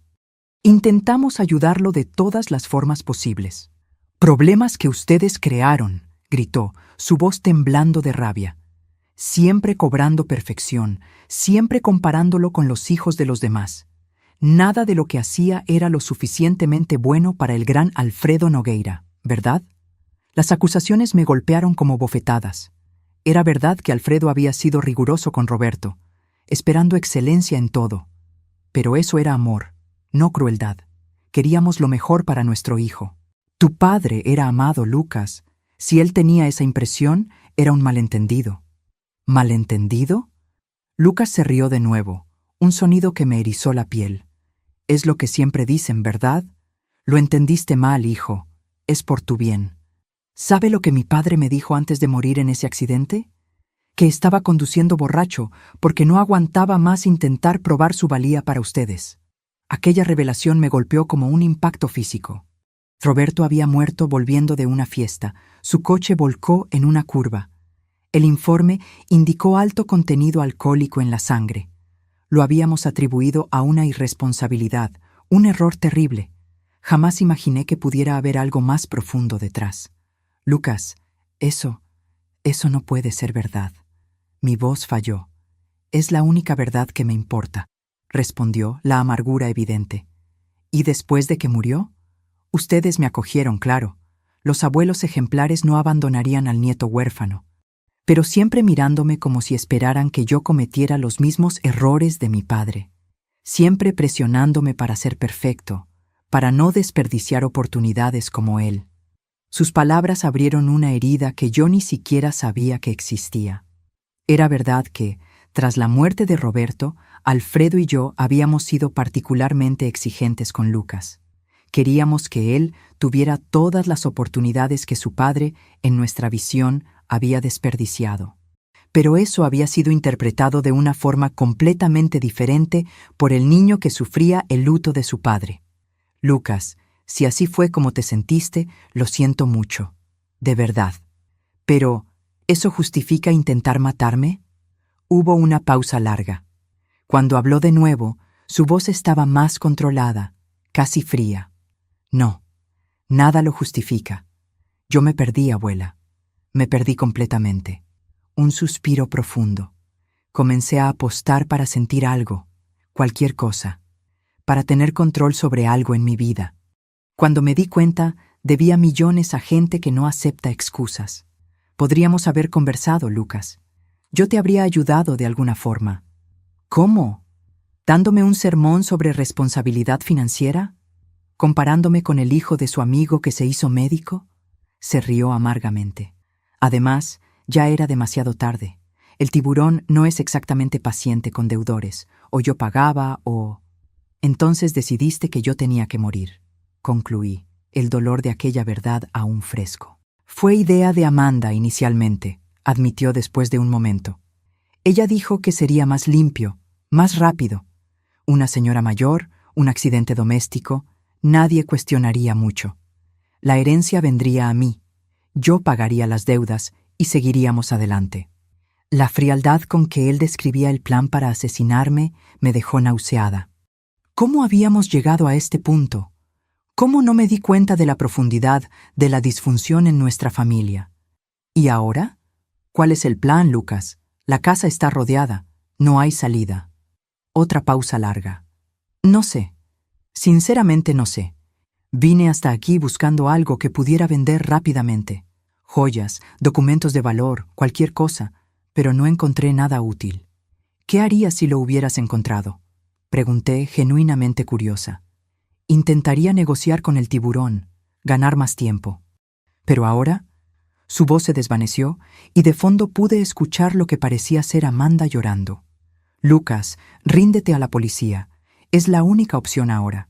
Tal vez, con un buen abogado, considerando las circunstancias, tu sentencia pueda ser reducida. ¿Sentencia? Él se rió de nuevo, aquel sonido perturbador. Abuela, usted realmente no entiende, ¿verdad? El tiburón ya sabe que no voy a pagar. Incluso en la prisión me encontraría. Y sería mucho peor que cualquier cosa que el sistema penitenciario pudiera hacer. Un escalofrío recorrió mi espalda al darme cuenta de la gravedad de la situación. Lucas no solo estaba huyendo de la policía, sino de criminales que no jugarían según las reglas de la ley y el orden. Podemos protegerte, ofrecí, aunque sin mucha convicción. Testigo protegido, tal vez. Para eso yo tendría que entregar al tiburón, lo que sería básicamente firmar mi sentencia de muerte. Suspiró profundamente.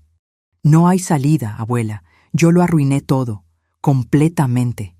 Algo en el tono de su voz me alarmó. Era resignación, pero con un trazo de finalidad que me aterrorizó. Lucas, ¿qué estás pensando hacer? Estoy cansado, abuela, muy cansado, de huir, de mentir, de fingir que soy alguien que no soy. Lucas, escúchame, no hagas nada impulsivo. Podemos resolver esto juntos. ¿Juntos?, preguntó, y por un momento escuché al niño inseguro que había sido. ¿Después de todo lo que hice? ¿Después de haber planeado lo que planeé hacer contigo? Para mí, Lucas, respondí firmemente. Incluso después de todo, aún eres hijo de mi hijo. Aún llevo conmigo los recuerdos del niño que fuiste, del amor que compartimos. Hubo un silencio prolongado.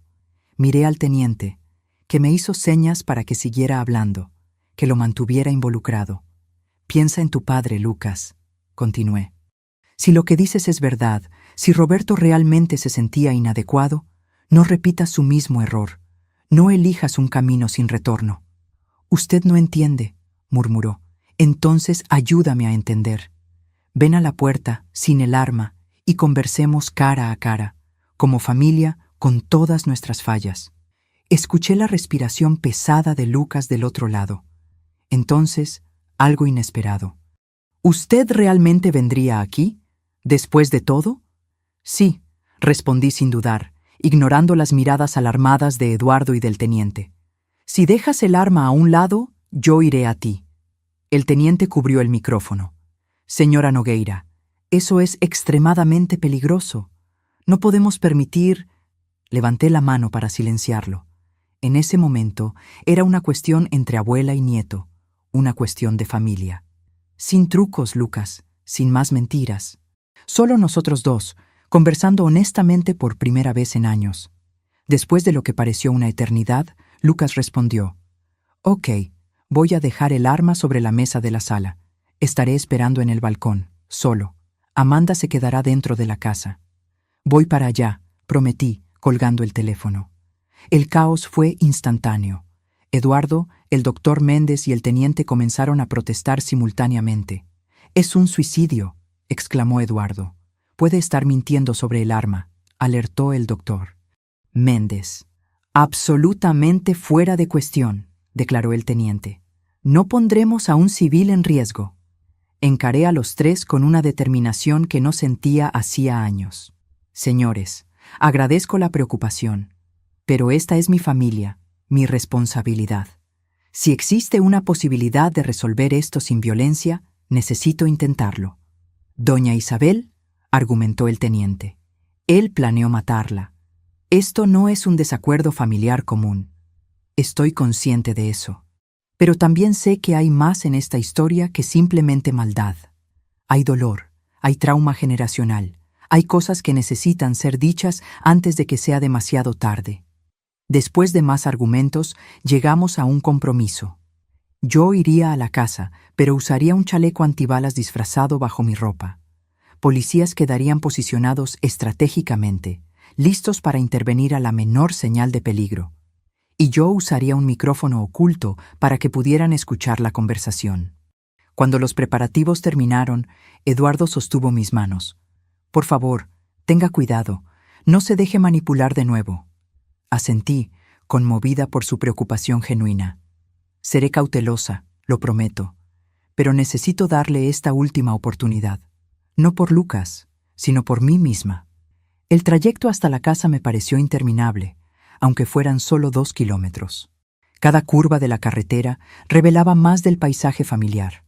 Pinos altos, el cielo azul de San Miguel de Allende, y finalmente, en la cima de una colina suave, la casa de madera y piedra que Alfredo y yo habíamos construido como nuestro refugio. Cuando el coche se detuvo a una distancia segura, respiré hondo y salí. Los últimos 100 metros serían recorridos a pie, sola. Sentía el peso del chaleco bajo mi blusa, un recordatorio constante del peligro que enfrentaba.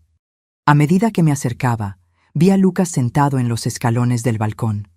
Parecía más pequeño de alguna forma, encorvado, sin el aire confiado que siempre exhibía. Su rostro estaba pálido, los ojos rojos de quien había llorado recientemente. Me detuve a unos metros de distancia. «Lucas». Él levantó la cabeza lentamente. «Abuela, realmente vino. Dije que vendría». Un silencio incómodo se instaló entre nosotros. Tantas cosas que decir, tantas heridas abiertas, y ninguno de nosotros sabía por dónde empezar. «El arma está en la mesa», finalmente habló, haciendo un gesto vago hacia el interior de la casa. «Como prometí». Asentí, manteniendo distancia. «¿Qué te pasó, Lucas? ¿Realmente pasó?». Él pasó las manos por el rostro, un gesto que me recordó tanto a Roberto que mi corazón se encogió. Comencé a apostar en línea durante la universidad. Era solo diversión al principio, pequeñas cantidades. Luego gané en grande una vez, y aquella sensación no era como nada que yo ya había sentido. Control, poder, validación, todas las cosas que nunca sentí creciendo. Él se miró las propias manos como si pertenecieran a otra persona. Cuando comencé a perder, ya estaba viciado. Necesitaba recuperar el dinero, entonces apostaba más. Un ciclo sin fin. Conocí a Amanda en un casino clandestino. Ella trabajaba allí. Me ofreció ayuda especial con préstamos. Parecía la solución para todos mis problemas. «¿Por qué nunca pediste nuestra ayuda, Lucas? Alfredo y yo habríamos hecho cualquier cosa por ti». Él se rió amargamente. «Cualquier cosa excepto aceptarme como yo era. ¿Recuerda cuando reprobé cálculo en el primer año de la universidad? El abuelo no me habló por semanas. Dijo que yo era igual a mi padre, desperdiciando potencial. La memoria me golpeó como una bofetada.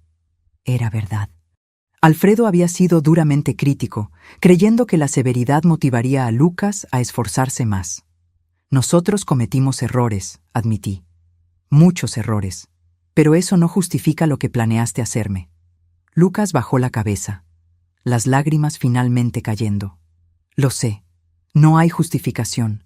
Cuando Amanda sugirió, yo debería haber rechazado de inmediato, pero estaba tan desesperado, tan aterrado. El tiburón había amenazado con romperme los dedos como primer aviso. Y cada día la deuda crecía más con los intereses. Entonces decidiste que mi muerte sería la solución. No fue una decisión consciente, no inicialmente. Fue más como una pendiente resbaladiza. Primero, solo queríamos su firma en algunos documentos. Después, nos dimos cuenta de que usted podría cuestionar las transferencias. Entonces vino la idea de hacerla parecer incapaz mentalmente. Y finalmente, el accidente. Completé. Él asintió, incapaz de repetir la palabra. ¿Realmente habrías llegado hasta el final?, pregunté, la pregunta que me había atormentado desde el principio. Lucas se quedó en silencio por un largo momento. No sé, respondió finalmente. Quiero decir que no, que nunca conseguiría lastimarle físicamente. Pero después de cruzar tantas líneas, honestamente, no sé más de lo que soy capaz. Su honestidad brutal era dolorosa, pero también extrañamente liberadora. Por primera vez en años, estábamos realmente conversando, sin manipulaciones o agendas ocultas. ¿Y ahora?, pregunté. ¿Qué pretendes hacer? ¿Qué opciones tengo? La prisión es inevitable y el tiburón eventualmente me encontrará, dentro o fuera de ella. Existe protección para testigos, sugerí. Si cooperas, denuncias al tiburón y a otros involucrados en el esquema de prestamismo. Lucas negó con la cabeza. Usted no entiende cómo opera esa gente. Tienen contactos en todos los lugares, incluso en el sistema penitenciario. No existe escondite seguro. Entonces, ¿cuál es tu alternativa? ¿El revólver del abuelo? Las palabras salieron más duras de lo que yo pretendía. Lucas levantó los ojos, el dolor evidente en su mirada. Parecía la única salida. Al menos sería rápido, en mis propios términos. Me senté a su lado en los escalones, manteniendo alguna distancia, pero lo suficientemente cerca para que él pudiera sentir mi presencia. ¿Sabe lo que diría Alfredo ahora?, pregunté suavemente. ¿Que soy una decepción? Lucas respondió amargamente. No, diría que coraje no es no tener miedo, sino enfrentar las consecuencias de los propios actos, por peores que sean. Vi algo cambiar en la mirada de Lucas, un pequeño atisbo del niño que él había sido, que admiraba y temía al abuelo en igual medida. Tengo miedo, abuela, confesó, su voz casi infantil. De todo lo que viene por delante. Lo sé. Y no voy a mentir diciendo que será fácil. Hiciste elecciones terribles, Lucas, y ahora necesitas enfrentar las consecuencias de ellas. ¿Usted me odia?, preguntó súbitamente. La pregunta me tomó desprevenida. Lo miré. El nieto que había planeado mi muerte, pero también el niño que había corrido a mis brazos cuando supo que su padre había muerto. ¿Cómo definir lo que sentía? No te odio, Lucas. Estoy profundamente herida, decepcionada y aún procesando la traición. ¿Pero odio? No. Tal vez sea el privilegio de ser vieja. Saber que los sentimientos son siempre más complejos que palabras simples como amor u odio. Él asintió lentamente, absorbiendo mis palabras. ¿Qué pasa ahora? Ahora te entregas a la policía. Cuentas todo sobre el tiburón, sobre el esquema de prestamismo. Asumes responsabilidad por lo que me hiciste. Y entonces, un día a la vez, intentas reconstruir algún sentido para tu vida. ¿Y usted? ¿Qué va a hacer? Miré a la casa que guardaba tantas memorias, algunas de ellas ahora manchadas para siempre, otras aún preciosas a pesar de todo. Voy a seguir adelante, reconstruir mi vida de la mejor forma posible. Quién sabe, empezar una fundación para ayudar a personas mayores víctimas de abuso financiero, o apoyar programas de tratamiento para adictos al juego, transformar este dolor en algo que pueda ayudar a otros. Un silencio se estableció entre nosotros, no totalmente cómodo, pero tampoco hostil. Era el silencio de dos personas enfrentando una verdad difícil sobre su relación y el futuro. Finalmente, Lucas se levantó. «Estoy listo», dijo simplemente. Le hice una señal al teniente, que esperaba a una distancia discreta. Él avanzó con 2 policías más, las armas bajadas pero visibles. «Lucas Nogueira», el teniente habló formalmente. Usted está detenido por las acusaciones de intento de homicidio, administración de sustancias nocivas, falsificación de documentos y estafa. Mientras lo esposaban, Lucas me miró una última vez. No había manipulación en sus ojos ahora, solo una resignación cansada y tal vez, pensé esperanzadamente, el primer atisbo de arrepentimiento genuino. «Lo siento, abuela», dijo simplemente. «Por todo». No respondí de inmediato. Algunas heridas eran demasiado profundas para ser curadas con simples palabras, pero asentí, reconociendo su pedido, incluso sin poder ofrecer todavía el perdón completo que él buscaba. Mientras lo llevaban a la patrulla, Amanda fue escoltada fuera de la casa por otras policías. Ella ni siquiera miró en mi dirección, manteniendo la cabeza baja, el rostro escondido por el cabello. Eduardo se acercó, poniendo un brazo gentil alrededor de mis hombros. «¿Está bien?» «No», respondí honestamente. «Pero voy a estarlo». Miré la casa de Campos una última vez antes de darme la vuelta. Ella representaba el pasado, con sus alegrías y tristezas, verdades y mentiras. Ahora era hora de mirar hacia el futuro, por más incierto que pareciera. En los meses que siguieron, muchas cosas cambiaron. Lucas y Amanda fueron juzgados y condenados. Él a 12 años de prisión, ella a 8, por ser cómplices en el intento de homicidio y en los fraudes. Las evidencias eran abrumadoras, y la confesión de Lucas, aunque tardía, ayudó a aclarar el caso.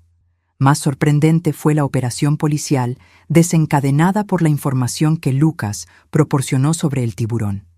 La investigación reveló una red de prestamismo que se extendía por 3 estados, con ramificaciones en casas de apuestas clandestinas y lavado de dinero. El tiburón fue arrestado junto con decenas de asociados, desmantelando una de las mayores organizaciones criminales del país. En cuanto a mí, mantuve mi promesa. Con parte del dinero de la cuenta suiza, creé la Fundación Alfredo Nogueira, dedicada a la protección de personas mayores contra abusos financieros y a la concientización sobre la adicción al juego. Irónicamente, la tragedia personal, que casi me cuesta la vida, ahora servía para salvar a otras.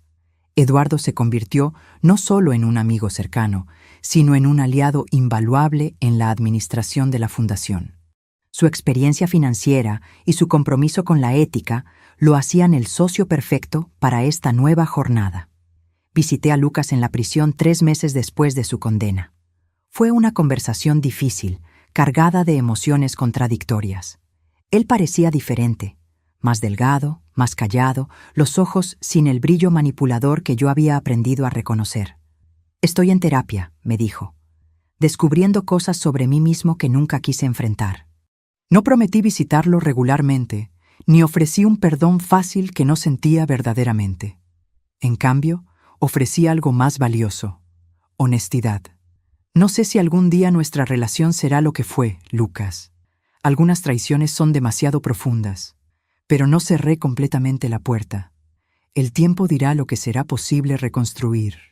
A veces, cuando despierto en mi nueva casa en Ciudad de México, más pequeña pero más acogedora, todavía siento un momento de pánico, recordando aquel mensaje en la playa que lo cambió todo. Pero entonces respiro hondo y recuerdo que aquel mensaje, por más doloroso que haya sido, también me salvó. A mis 67 años, descubrí que familia no es solo sangre y ADN. Es confianza, respeto y elecciones diarias de amar y proteger. La familia que tengo ahora, los amigos de la Fundación, Eduardo, incluso algunos de los ancianos que ayudamos, fue elegida y construida conscientemente, no simplemente heredada. En cuanto a la casa en Campos, decidí no venderla ni abandonarla. En cambio, la transformé en un centro de retiro para personas mayores víctimas de abusos, un lugar donde pueden recuperarse y reconstruir sus vidas. Las memorias felices que compartí allí con Alfredo, y sí, incluso con Lucas niño, no fueron borradas. Ahora solo coexisten con el dolor, como sucede con todas las historias de familias reales. En el balcón de aquella casa, donde tuve la conversación final con Lucas antes de su arresto, instalé un banco con una placa simple: para nuevas historias y segundas oportunidades. Es allí donde me siento en las tardes de verano, observando a personas mayores caminando por el jardín, encontrando fuerza en su vulnerabilidad compartida. Y cuando el sol comienza a ponerse sobre las montañas, pienso en cómo la vida puede cambiar completamente en un único momento, con un mensaje inesperado de un extraño en una playa soleada. Ahora, si te gustó esta historia, haz clic en este próximo video que está apareciendo en la pantalla porque en él hay una historia de traición y revuelta como nunca has visto antes.